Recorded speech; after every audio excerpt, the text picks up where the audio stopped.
It is hard to thank a man who spent his entire life giving to others, doing for others, and ultimately, in his final courageous act, left a legacy that will combat the very plague that felled him. I've always said that God looks out for this hospital, especially during the hardest days.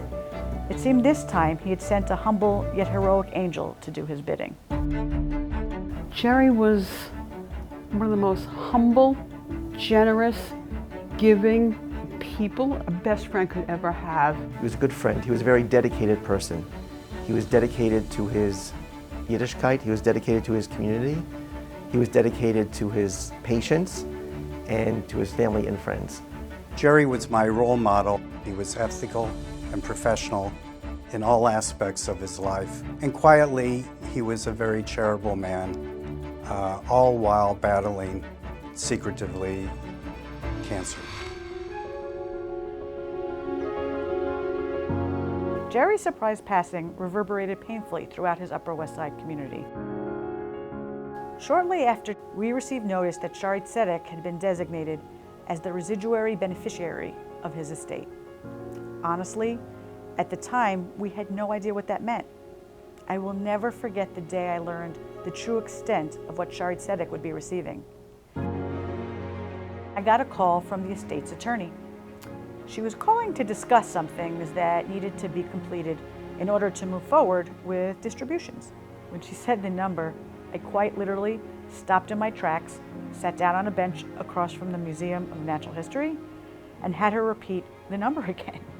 The bequest should come to somewhere between $8 and $9 million, she said. Well, that is not a call you get every day.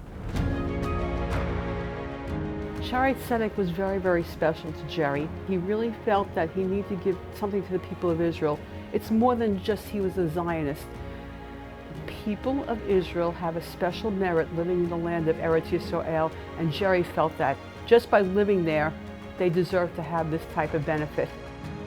Together with his best friend and confidant Judy Fradkin, we decided that the most fitting tribute to Jerry would be to name the outpatient clinics floor in Shaare Zedek's new spectacular Helmsley Cancer Center.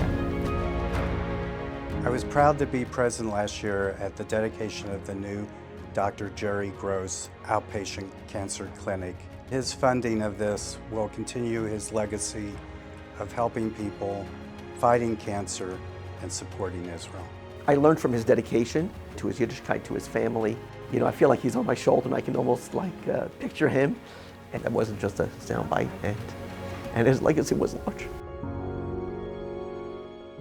One of the things that Jerry's always said to me every single day was have bitachon. No matter how many times I try to navigate a problem, he would just say, just have bitachon, have faith. He was very proud. He wanted to live his life. He wanted to travel. He wanted to have friends. He wanted to have a good time. But he also knew what it's like to suffer through having cancer. And by having this legacy, so many people will benefit by it, and he really felt that that was a great mitzvah. His loss is truly immeasurable, and he will forever be missed by all those who knew him. But his memory will be blessed by the thousands and thousands of people who are treated with heart and compassion on his floor year after year for generations to come.